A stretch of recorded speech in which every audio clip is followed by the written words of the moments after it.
Bueno, para continuar con las charlas sobre el Sistema Interamericano de Protección de Derechos Humanos que organiza la Universidad Autónoma de Chiapas, hoy tenemos la presencia de un distinguido tratadista, investigador, profesor peruano, de nada más de la universidad más antigua de Latinoamérica, ¿no? Que data de 1500, De América. de América, de 1551, ¿estoy bien? ¿No? Que es la Universidad San Marcos, ¿no?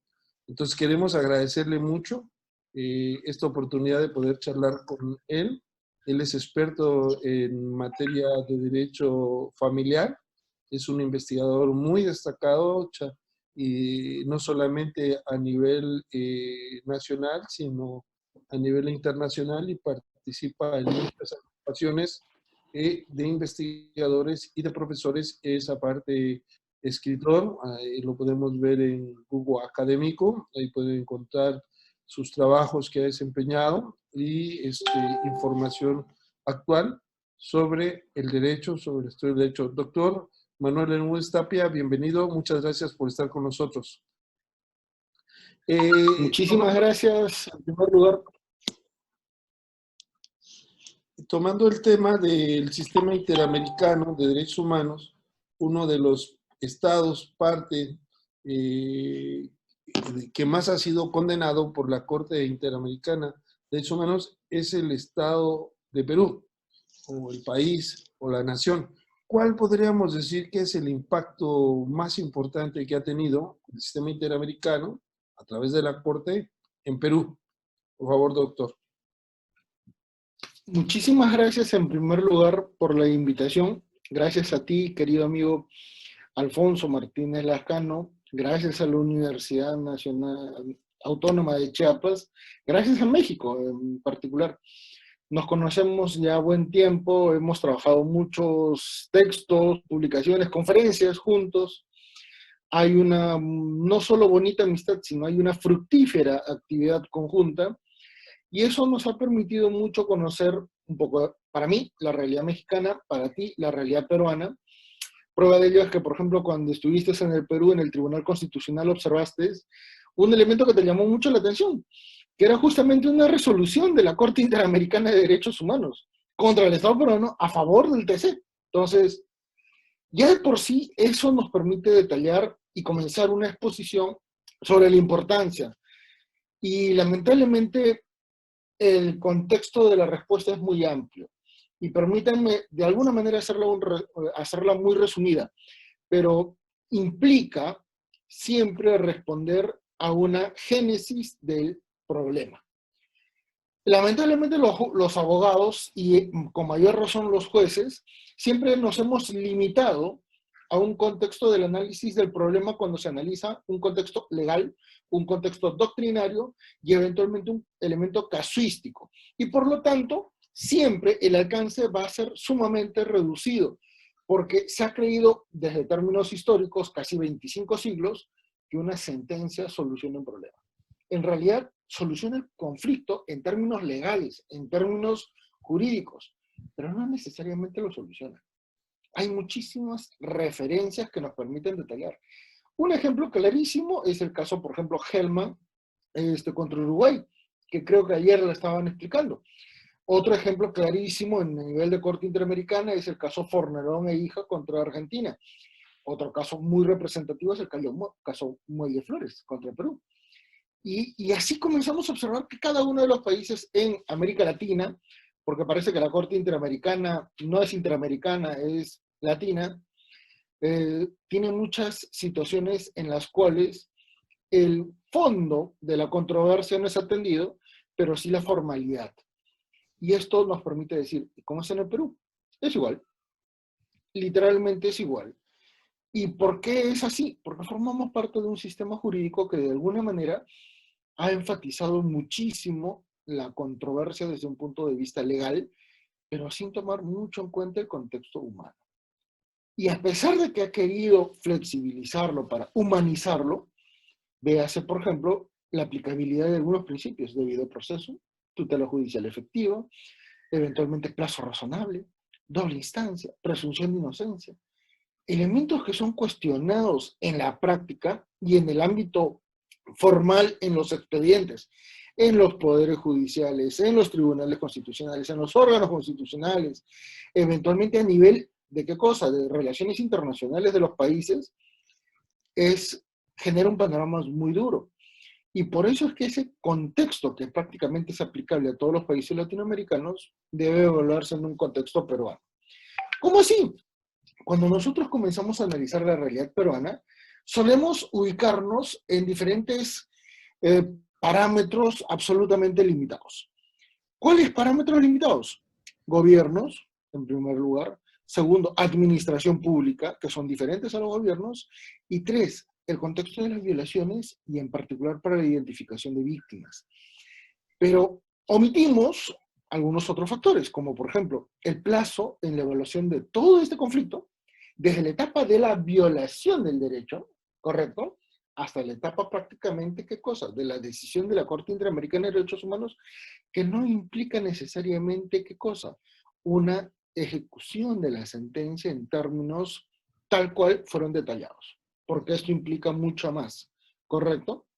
Tanto es así que Perú, durante todo este contexto de la Corte Interamericana de Derechos Humanos, ha sido uno de los países que ha propiciado de mala manera el desarrollo de la jurisdicción convencional, el desarrollo de una jurisdicción supranacional que nos interesa muchísimo. Y eso me permite volver a traer un tema que contigo conversábamos mucho. En el Perú le llamamos jurisdicción supranacional y tú le llamabas jurisdicción convencional. Pero hay un gran Le detalle. sigo llamando, Nosotros le siempre sigo lo hemos llamando. visto. No, es que está bien, pero ten en cuenta algo. En el Perú, como somos los países, ya no somos el país más condenado, ¿eh? Hemos cambiado, ya somos el segundo. Como éramos el primer país más condenado, lo veíamos de abajo para arriba. Con lo cual, el contexto negativo para nosotros nunca fue convencional, porque sencillamente a nosotros se nos impuso una situación que el Perú ya había ratificado a nivel del Congreso y a nivel del Ejecutivo. En otras palabras, ya era un tratado internacional y que tenía que tener vigencia.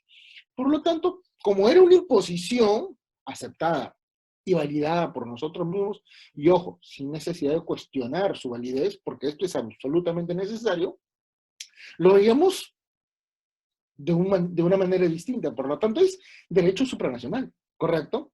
Cuando ya formamos parte de un sistema interamericano, cuando ya participamos, cuando ya somos conscientes de que los gobiernos ejecutan actos de violación de derechos, ahí hablamos de derecho convencional, que es otro panorama, ¿correcto? Entonces, como el Perú siempre ha sido condenado, y es más, el Perú ha evitado tener más condenas porque ha negociado muchísimos procesos, es evidente que el Perú incide en el derecho convencional, pero de una mala manera.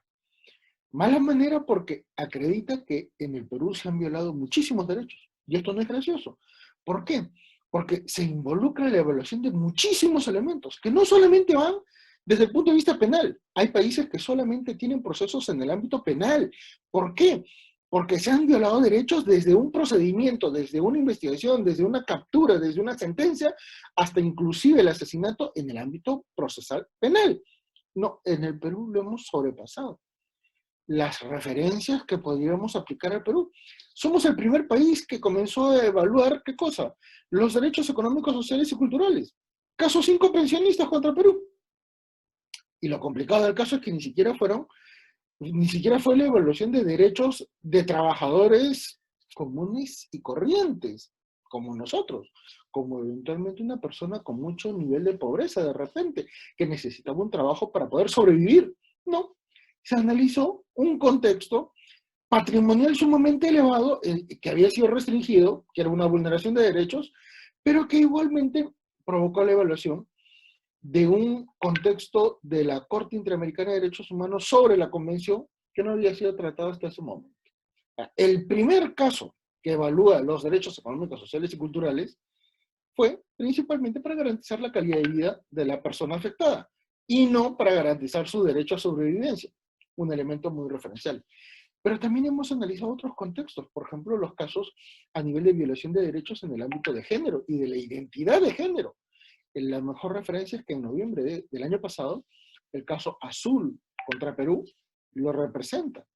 Y así hemos tenido una serie de procedimientos a tal nivel que, por ejemplo, con el caso 5 pensionistas contra Perú, se cambió el procedimiento que normalmente era tradicional en la Corte Interamericana al permitirse que la parte afectada también participe del procedimiento ante la Corte. Por lo tanto, iba a ser la Comisión Interamericana de Derechos Humanos contra el Estado denunciado, más, ¿qué cosa? La participación de los afectados. Y esto comienza a transformar. Se amplía para el año 2003-2005, cuando se emiten los casos Barrios Altos y La Cantuta. Y fíjese que es tan importante que la Corte, detalla y desarrolla nuevos derechos, como por ejemplo el derecho a la verdad. Algo que no había sido establecido. Y lo peor del caso es que este derecho es a favor de los deudos. Y hasta el momento los deudos no saben cómo han sido ejecutados sus familiares. Y esto es grave, porque hay situaciones en las que va a ser sumamente difícil de poder evaluar el daño. Entonces, si tenemos que hacer una presentación final de cómo es que el Perú ha visto la influencia del Sistema Interamericano de Protección de Derechos Humanos y la aplicabilidad de las decisiones de la Corte Interamericana de Derechos Humanos, podemos decir que positivo. Pero positivo, como le insisto, de un punto de vista de la cima de un iceberg, sin necesidad de evaluar la realidad que está debajo del panorama que todo el mundo puede observar. ¿Y por qué? Porque el análisis de la realidad nacional, al menos peruana, le es difícil a un ciudadano mexicano, a un ciudadano argentino, a un ciudadano chileno, a un ciudadano colombiano, al resto de países. Por eso es que hay muchísimos problemas para poder aplicar el contexto, ¿qué cosa?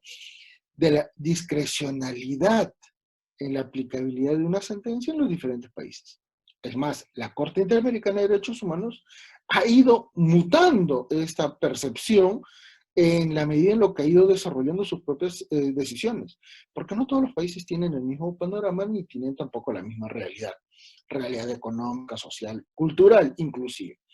Por eso es que es importante detallarlo y me permite detallar ahora sí la realidad peruana. El Perú no estaba en problemas desde que surgió el Sistema Interamericano de Protección de Derechos Humanos. El Perú siempre estaba en problemas, como toda América Latina. Es más, desde que llegaron los europeos a América ha habido problemas. Y no porque antes haya sido un paraíso, sino porque a partir de ese momento se universalizó todo. Y por lo tanto, los temas de carácter patrimonial, los temas de carácter de derechos, los temas de carácter a nivel de nación, a nivel de relaciones internacionales, se transformó a partir de 1500 en adelante, cuando ya prácticamente el mundo existía como planeta, porque antes era solamente ¿qué cosa? Un pedazo de tierra plana, navegando por el mundo, por el firmamento. Bajo esta perspectiva, la realidad peruana se limita muchísimo a una etapa posterior a la Segunda Guerra Mundial. Los procesos de migración, los procesos de transformación industrial, los procesos de amplificación del aparato público estatal y también los cambios sociales son evidentes. Y esta es una realidad muy próxima a toda América Latina. Toda América Latina se transformó después de la Segunda Guerra Mundial. Pero a partir de ahí comienzan a existir diferenciaciones muy importantes entre cada uno de estos países en América. En el Perú, en la década de los años 70, se generó una revolución que provocó para el año 1969 una reforma agraria. Una reforma agraria que generó, ¿qué cosa? Un quiebre de la economía nacional al nivel de provocar, ¿qué cosa? Una situación gráfica grave. ¿Por qué? Porque dividió de la población más de lo que ya estaba. Luego vino una década de los años 70 con una dictadura militar muy represiva, que esto es común en toda América Latina. Luego en los años 80 se generó una democracia infértil, inútil, que es también común en América Latina. Y para los años 90 se generó un contexto de democracia, pero sumamente liberal y sumamente vinculado al contexto político, con lo cual surgieron muchísimos gobiernos de corte liberal y neoliberal. Y a partir de este momento es que comienzan a existir el conflicto entre diferentes posiciones, especialmente en el Estado y especialmente en la sociedad.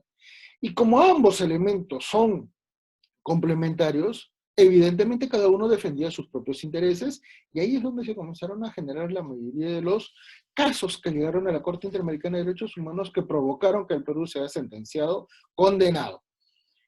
¿Por qué?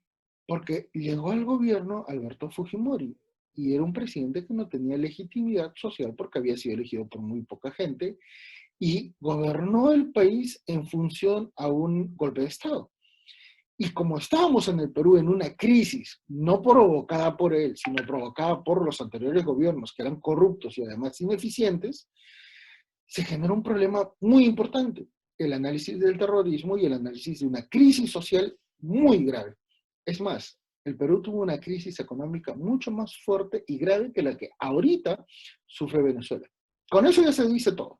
¿Correcto? Entonces, si el Perú estaba en un caldo de cultivo sumamente grave respecto de la afectación de muchísimos derechos y de muchísimos elementos en evaluación, tenemos que tomar en cuenta que cuando ya viene un gobierno liberal, un gobierno neoliberal, que son elementos diferentes, comienzan pues a generarse la afectación de muchísimos derechos. Derechos en el ámbito laboral, derechos en el ámbito político, derechos en el ámbito personal. Se atentó contra la gente. Se mató a la gente, se cometió genocidio. Hay 2 sentencias que lo acreditan y que lo detallan. Se cometieron actos de corrupción de un nivel mayúsculo. 6.000 millones de dólares solamente a favor de una persona. El señor Fujimori vendió todas las empresas del Estado y ingresó solo 1.000 millones de dólares al Estado. Pero 6.000 millones de dólares no ingresaron nunca al Estado. Y ese es el patrimonio personal que ahorita tiene. Entonces, nos genera una condición en la cual prácticamente la Corte Interamericana de Derechos Humanos solucionó o atendió positivamente muchísimos de los problemas que en el Perú estaban pasando. Pero no en la época de Fujimori, porque tengas en cuenta que todos estos procesos, todos estos problemas vinculados a la violación de derechos humanos generaron un trámite que se ejecutó en el Poder Judicial peruano y en el Tribunal Constitucional peruano, que implicó un aproximado de tiempo de 6 a 10 años. Estamos hablando en términos generales. Y después de esto es que recién ingresa la Comisión Interamericana de Derechos Humanos y luego la Corte Interamericana, que le suman otros 10 años. Por eso es que la gran mayoría de sentencias no se dan en el gobierno Fujimori, se dan después, en un gobierno democrático. Y al ser gobiernos democráticos tuvieron, ¿qué cosa? Que aceptar la decisión de la Corte Interamericana y ejecutar las sentencias, porque no solamente era una obligación internacional, era una obligación moral. Y era evidente que sí, se habían afectado derechos. Se afectaron derechos en Barrios Altos, La Cantuta, el caso Castillo Petruzzi contra Perú, el caso Baru Sipcha contra Perú. Se afectaron 5 pensionistas contra Perú. Muchísimos casos. Es más, la mayor parte de sentencias condenatorias contra es de esta época. Prácticamente no. ¿Qué cosa? 85%. 85%. Después del gobierno de Alejandro Toledo, año 2001 en adelante, el número de casos que llegaron a sentencias condenatorias contra Perú no pasan de aproximadamente 5. No pasan de 5. Pero hay un detalle. La mayoría de estos casos es porque evidentemente existe, ¿qué cosa? Un número superior, un aproximado de casi el quíntuple de casos que han sido resueltos en solución amistosa. En términos formales, el Estado peruano reconoció previamente a la intervención de la Corte Interamericana de Derechos Humanos la afectación de los derechos violados por parte de las víctimas y se generó un procedimiento de atención de reparación. Y fíjese que el Perú es tan importante en este contexto que inclusive el concepto de reparación fue cambiado por Perú en doble instancia. En primer lugar, porque se comenzó a reconocer, ¿qué cosa? Un contexto de diferenciación de la reparación económica y de la reparación moral. Y hasta ese momento no había ninguna situación controversial. Es más, esto provocó, gracias a las intervenciones de Barrios Altos La Cantuta, un nivel de reparación mucho más, más allá de lo simbólico.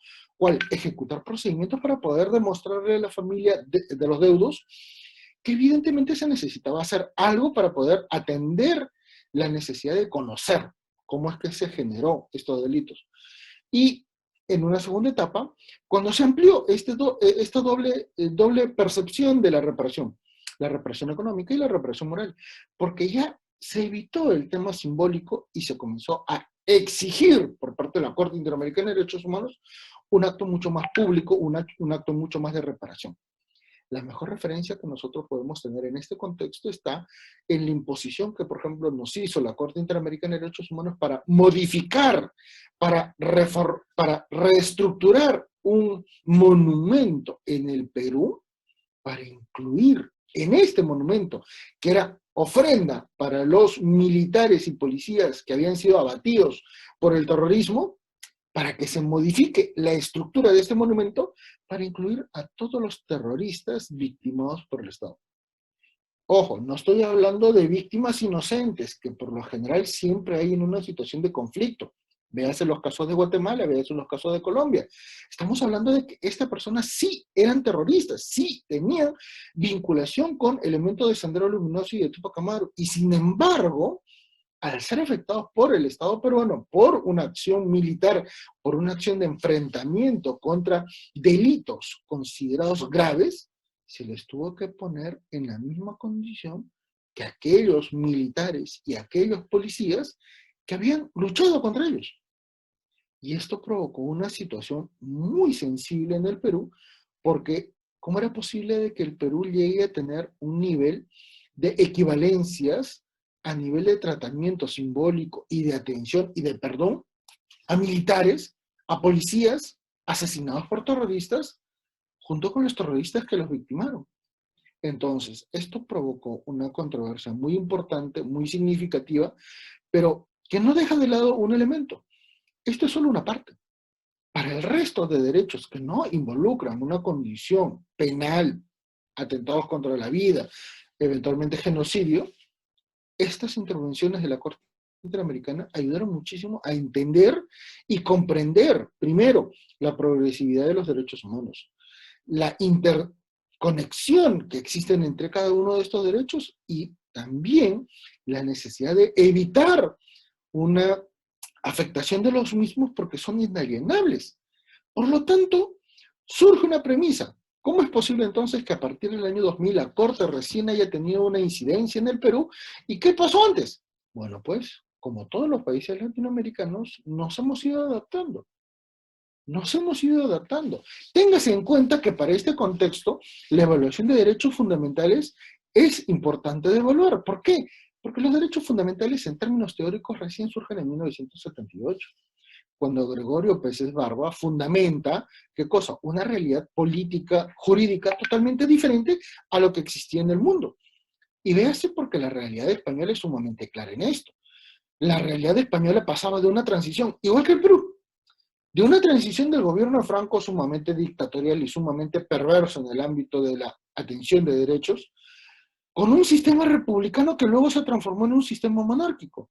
Y por eso es que surgen los derechos fundamentales, para poder, ¿qué cosa? Detallar, ya no a un contexto de derecho internacional, la tutela de derechos, sino a un nivel interno, en el cual la Constitución, como norma máxima en un país, iba a detallar aquellos derechos que iban a ser preferidos, atendidos en mejor condición y eventualmente desarrollados con una mayor incidencia que los otros derechos en su país. Por eso es que los derechos humanos recién datan de 1978 y en América Latina comenzaron a ser, ¿qué cosa? Válidos a partir de 1980, cuando comenzaron los cambios constitucionales después de los gobiernos dictatoriales, y se mantuvo en la década de los años 90 cuando se generaron las constituciones, ¿qué cosa? Que actualmente rigen. Argentina, Perú, Chile, Colombia, Ecuador tienen esta premisa. Pero utilizamos un elemento constitucional foráneo, español, para poder, ¿qué cosa? Interiorizar más y para poder precisar más. Y la Corte Interamericana generó otro elemento adicional, no solamente para la región, sino para el mundo. La evaluación, ¿qué cosa? De un carácter práctico del concepto de la dignidad. Y en primer lugar, porque la dignidad no es un principio. ¿Estamos? Y acá viene una cuestión radical. ¿Estás cuestionando la dignidad? No, estamos precisándola. La dignidad en realidad es un metaprincipio. Y en términos filosóficos, ¿qué significa un principio? Algo que se ejecuta per se. En términos efectivos, algo que se ejecuta sin necesidad de una evaluación. Ejemplo, principio de inocencia, principio de doble instancia. No necesitan un mayor elemento de evaluación, ¿correcto? Pero un metaprincipio tiene una ponderación, tiene un valor superior. ¿Qué significa esto? Que necesita de un elemento catalizador para poder hacerlo viable, para poder hacerlo ejecutivo, para poder hacerlo, ¿qué cosa? Práctico, para poder hacerlo aplicable a una realidad. Y esto nos permite decir, doctor Lascano, en una cuestión absolutamente lúdica, ¿cuál es la mejor comida? ¿Cuál es la comida más digna en América Latina? ¿La mexicana o la peruana? Jamás nos vamos a poner de acuerdo, ¿sí o no? Porque cada uno tiene sus propias percepciones. Evidentemente la peruana. Yo digo que la peruana, después de la Yo mexicana. también. Entonces, pero véase que ese concepto de dignidad, para los dos, en un contexto, en un único contexto, no va a generar condiciones totalmente distintas. Pero superemos lo lúdico y analicemos algo más grave.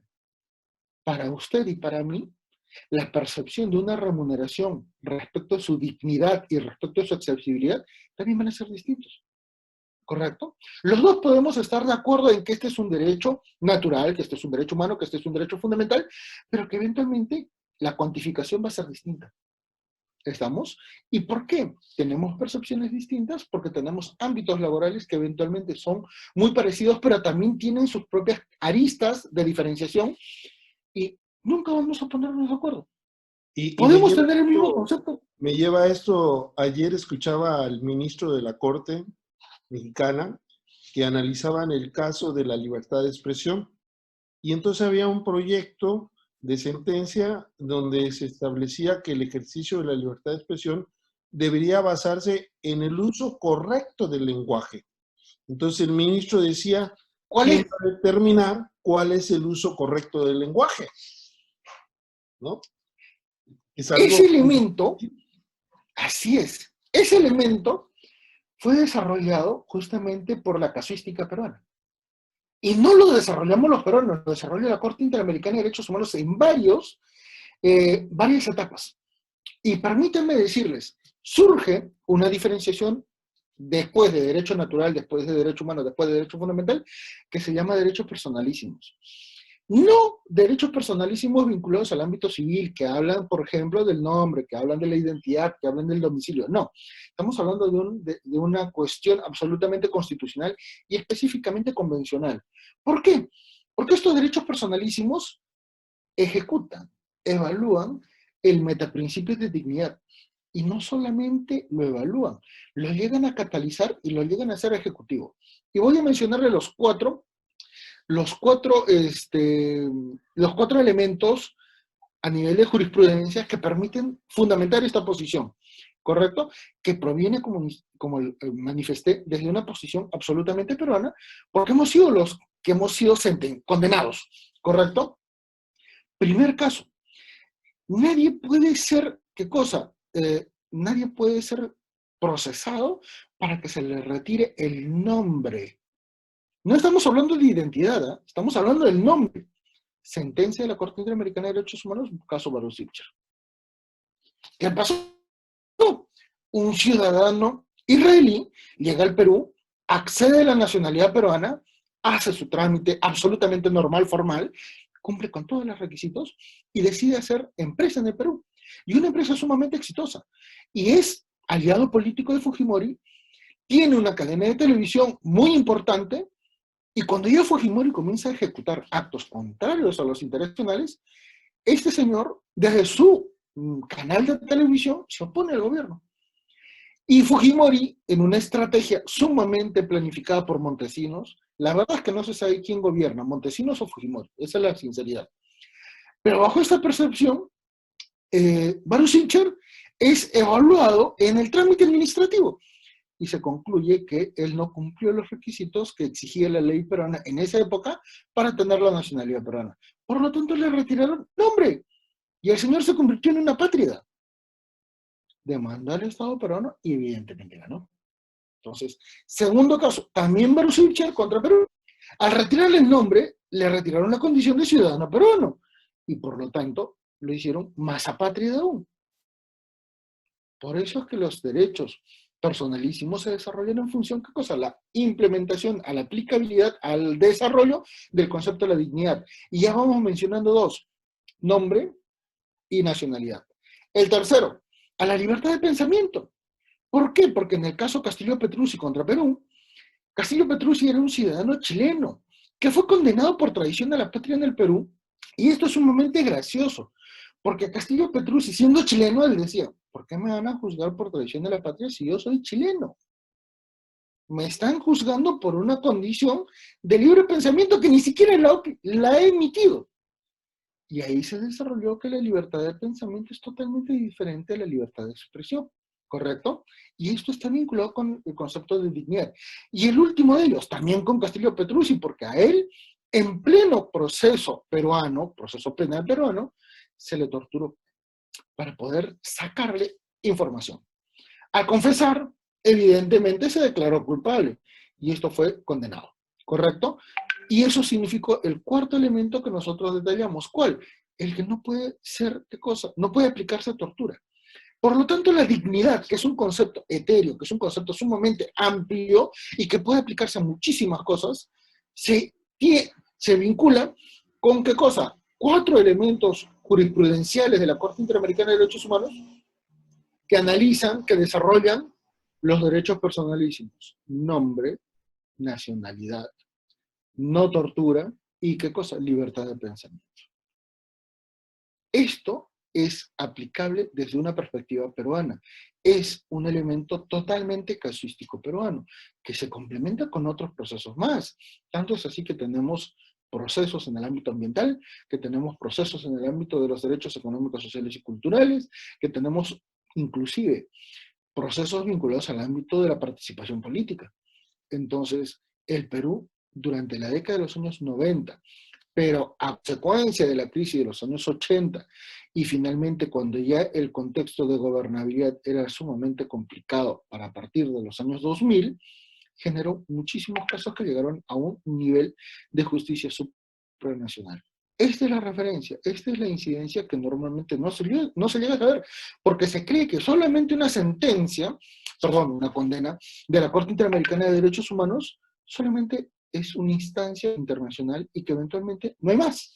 No, no, no.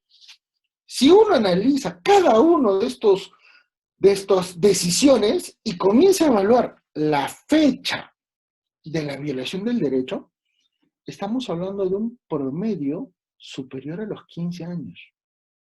15 años.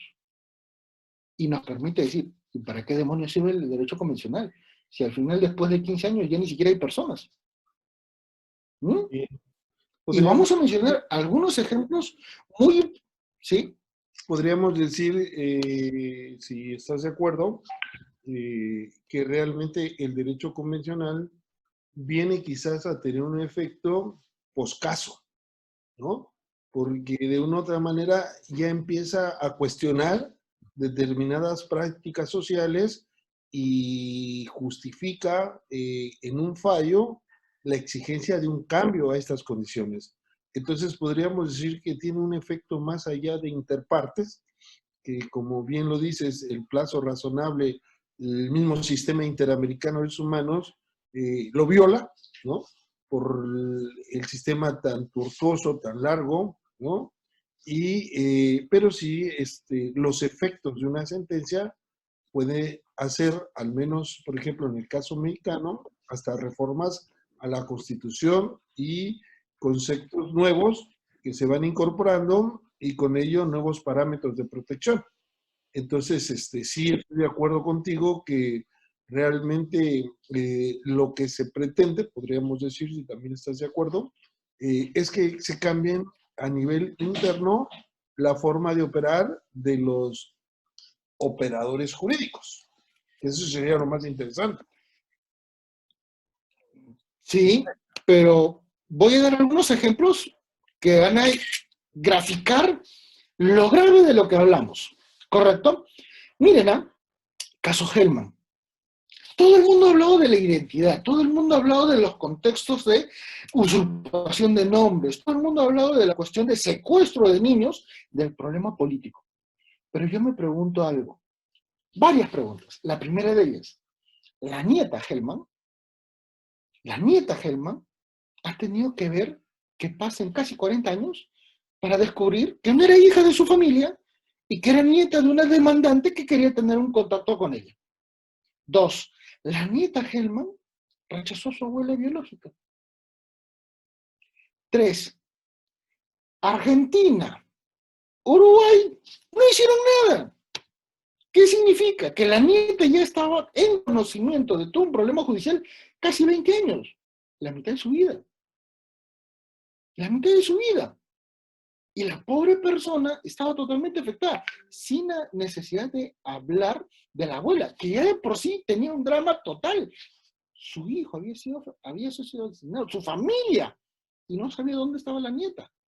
Y cuando llega a desarrollarse y fundamentarse la sentencia, nunca se soluciona el problema familiar.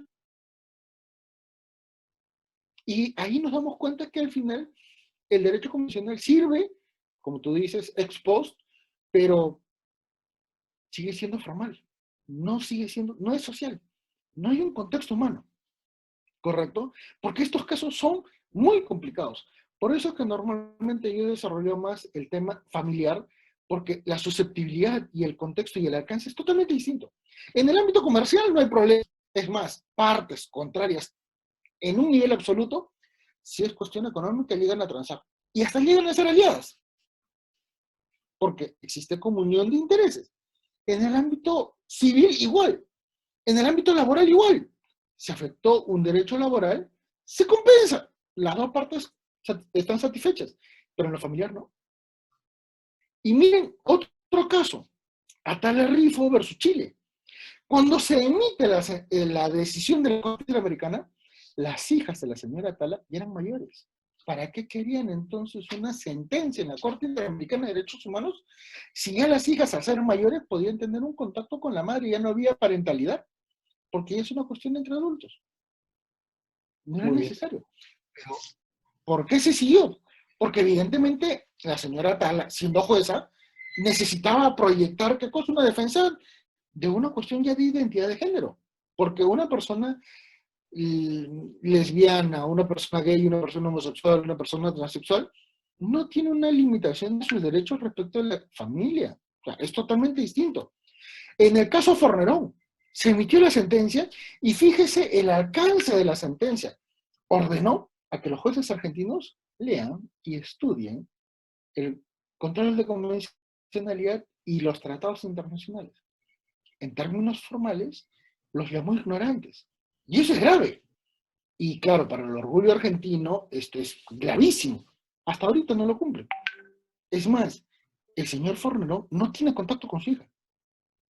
Sí. No Bueno, tiene contacto con su hija. Yo he dicho, no sé si estés de acuerdo, doctor, que cuando un juez dice que no ejerció el control de convencionalidad porque no se lo pidieron las partes, es ignorancia del juez. Y si las Cortes Supremas evitan ejercer un control de convencionalidad, es política. Entonces, el control de convencionalidad es un instrumento que podríamos decir que trata de homologar para que los derechos humanos sean universales, desde luego de acuerdo con la cultura de cada uno de nuestros países, porque el derecho es un producto cultural, como bien dices, no se puede cambiar la cultura por cambiar una forma de resolver conflictos, que es una sentencia, no puede cambiar. De hecho, en la mañana platicábamos con el doctor Jaime Alfonso Cubillas Cárdenas y hablábamos de cómo cada país va aceptando el control difuso de convencionalidad a su forma, porque la cultura de nuestros países, a pesar de que estemos en el mismo sistema, pues es diferente, ¿no? Entonces, esto tarda mucho en cambiar. Doctor, ha sido muy brillante su participación y le voy a pedir... Espérame un segundo. No, espere, usted va a mencionar lo que quiera, nada más para ir cerrando por el tiempo que tenemos, que la charla está programada Un para breve, ahora. No, breve minuto. todo el tiempo que quiera, adelante. Hay un detalle que acabas de decir, el control de convencionalidad por parte de un juez. Tú sabes que ese primer acto de rebeldía contra la ley nacional, porque muchas veces la ley nacional es disfuncional y atenta contra los derechos de las personas, fue peruano. La jueza Antonia Saki Kuray en el Perú declaró la aplicabilidad de la convención a una ley que otorgaba, ¿qué cosa? Beneficios a personas que habían hecho actos de genocidio, actos de atentados contra la vida de algunas personas. Por eso es que el Perú es muy, muy afín al sistema interamericano, porque definitivamente no solamente nos hemos hecho parte a nivel de condenados, sino también le hemos desarrollado y nos sentimos de alguna manera protegidos, porque en este contexto de oscuridad, al menos la búsqueda de encontrar un mejor panorama, no claro, al menos es muy difícil esto, pero que nos permite encontrar una salida, ha sido gracias a justamente esto, a constantes evaluaciones de situaciones de afectación que son muy, muy graves y que han permitido que otros países eviten llegar a la Corte Interamericana de Derechos Humanos. Eso es lo Bueno, importante. ahora te voy a poner otra para que agregues lo que consideres. Hay una exministra de la Corte, que cuando era ministra de la Corte mexicana, llegó al grado de decir que si se aplicaba un tratado internacional por encima de la Constitución, era traición a la patria. ¿Cómo ves? Bueno, vas a disculpar un poquito lo que voy a decir, porque me conoces un poquito y sabes que de alguna manera suelo, suelo ser crítico, inclusive hasta con mis propias condiciones de mi propio país. Pero el derecho convencional no ha sido creado y ha sido mantenido en el mismo nivel desde que comenzó. No, esto ha sido un proceso de evolución. Ha respondido muchísimo, por ejemplo, el contexto de derecho convencional gracias a mexicanos. Más el término es mexicano, ¿correcto? Pero la casuística es peruana, así que nos complementamos. Y hay casos mucho más graves que los mexicanos y peruanos, o sea, estamos en ese nivel. Pero no todos los países han tenido la misma percepción. Y particularmente desde una evaluación de muchísimos casos en la práctica convencional, podemos ubicar a tres tipos de países, ¿correcto? Esto es radical, ¿eh?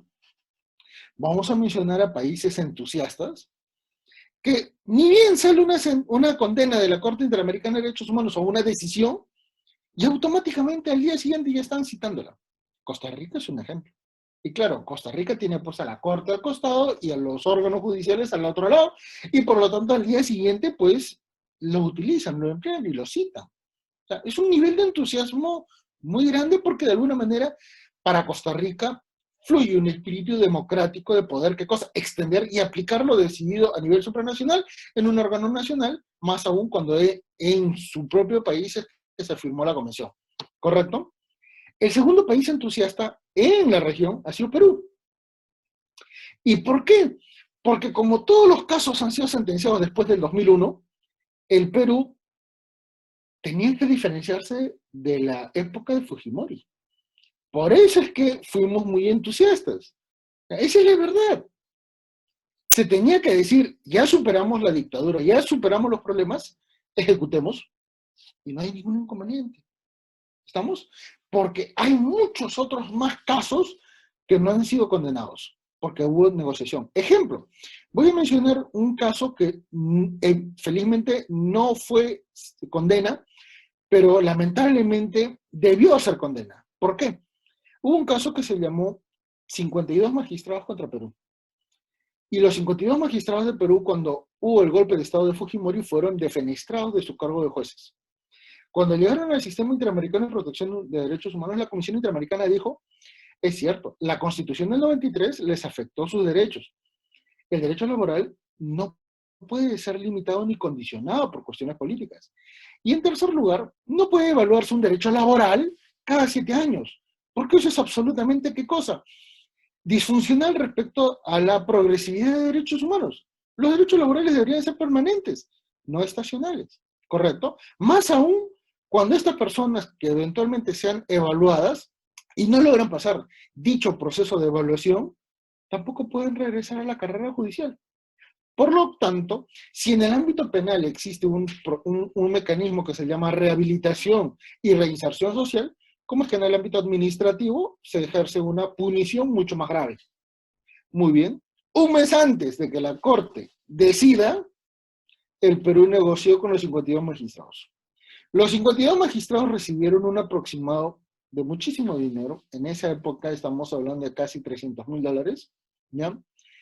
Pero ni bien fueron incorporados al Perú en el ejercicio de la labor judicial, no pasó un año y toditos fueron defenestrados.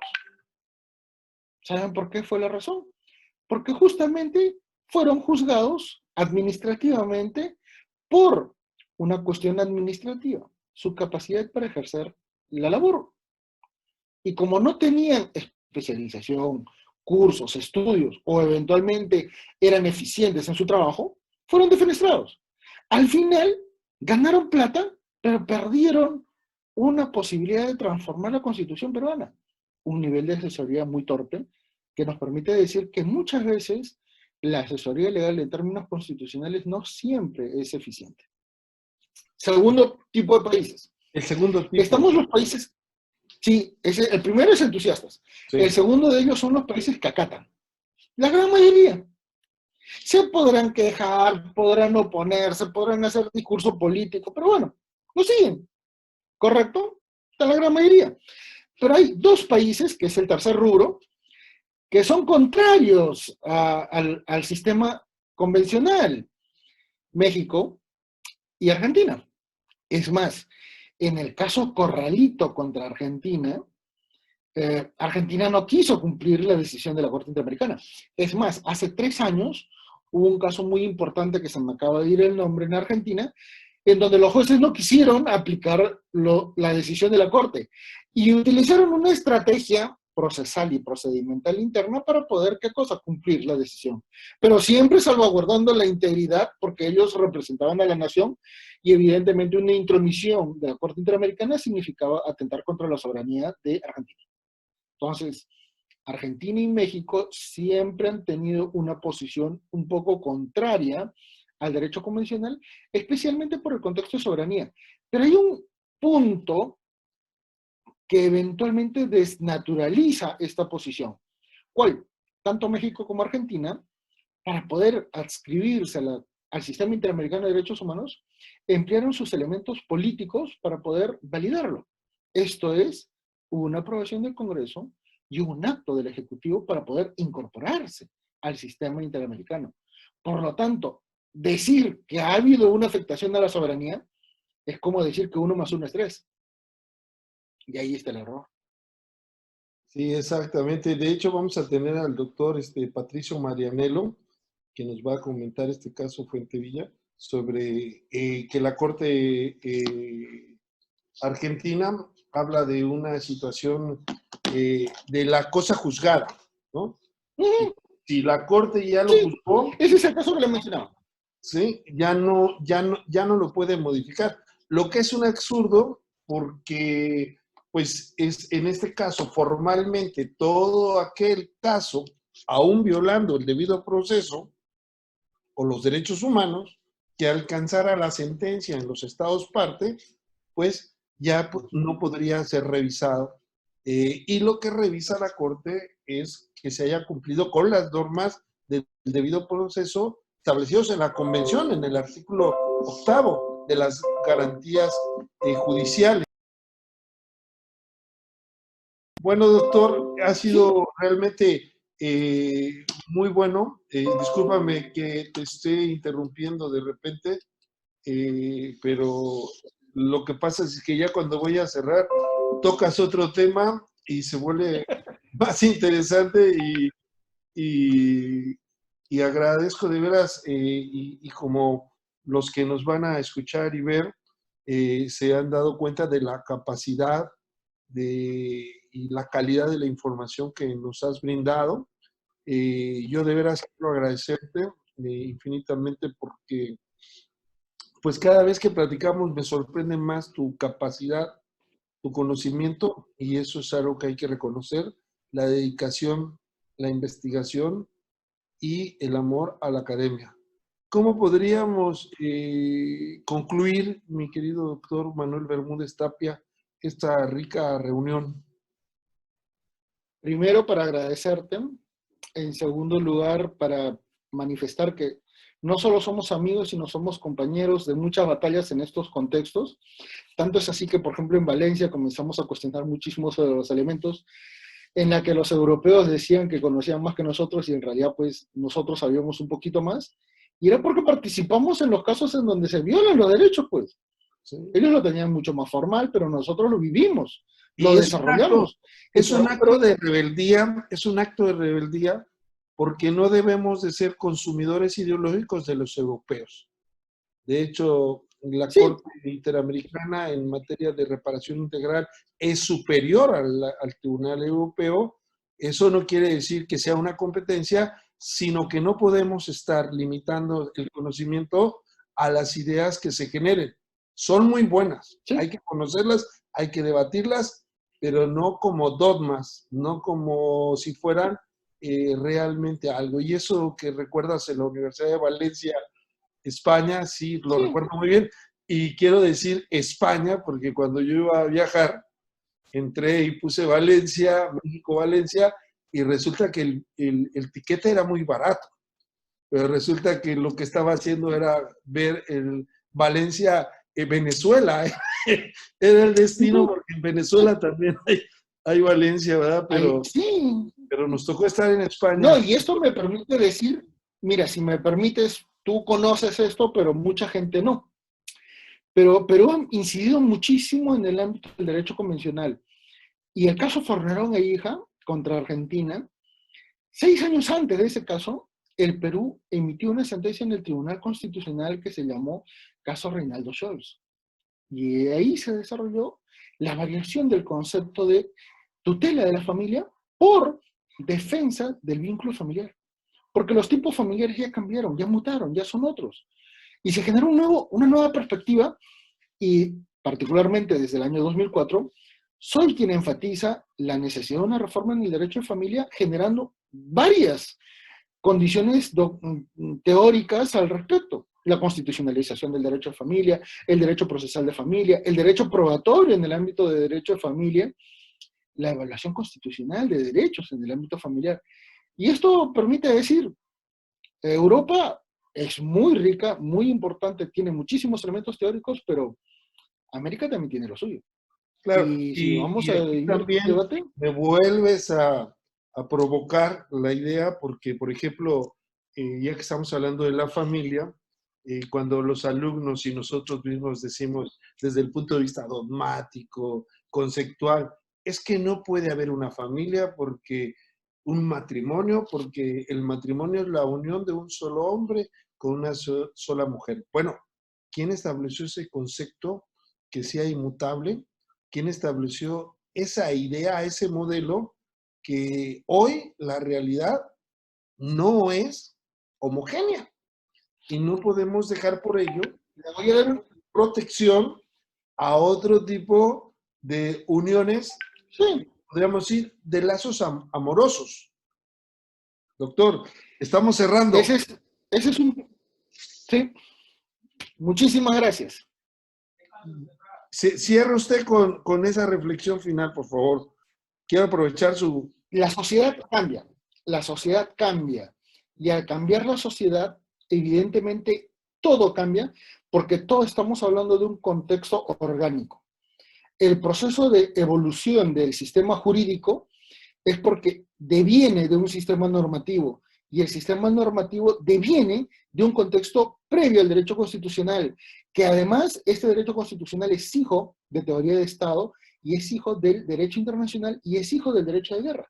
Es un proceso de evolución por medio del cual la costumbre, las reglas, hoy principios jurídicos, la ley, la legitimidad de la ley y el desarrollo de servicios públicos, como por ejemplo justicia, son tan referenciales que datan de una realidad del hombre como ser en la naturaleza y como ser político.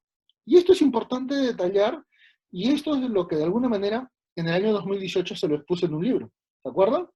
El elemento de teoría de Estado. Hay que tener una legitimidad. Y la ley no es porque sea ley solamente porque ha sido emitida por un órgano estatal. Es ley porque de alguna manera tiene un poder social. Y por eso es que es necesario encontrar que esto permita fundamentar un contrato social sinalagmático. Estado y pueblo son interdependientes, se necesitan. Y sobre esta base se desarrolla democracia, gobernabilidad, gobernanza, legitimidad, no solamente del Estado, sino también, ¿qué cosa? Servicios públicos eficientes para la población. Y todo esto ha sido provocado gracias a la intervención del sistema interamericano. Y el Perú ha participado mucho de ello. Y particularmente quienes hablan, al menos puedo tener el gusto de haber sido el autor de algunos fallos del Tribunal Constitucional peruano que han sido ratificados por la Corte Interamericana de Derechos Humanos, como por ejemplo la defensa del vínculo familiar. Y ese es un pequeño granito de arena que de alguna manera quisiera que se conozca. Muchísimas gracias, doctor Martínez Lascano, por la oportunidad. Quedo muy atento con lo que usted me diga. Gracias. Ha sido realmente un tiempo maravilloso. Nos dejas muchas reflexiones. Cada vez que metes un tema, lo que haces es despertar más inquietudes y espero que nos vuelvas a acompañar. Las personas que están participando en el diplomado del Sistema Interamericano de Protección de los Humanos nos harán llegar algunas dudas, algunos comentarios y desde luego te lo transmitiremos para que nos hagas el honor de contestarlos.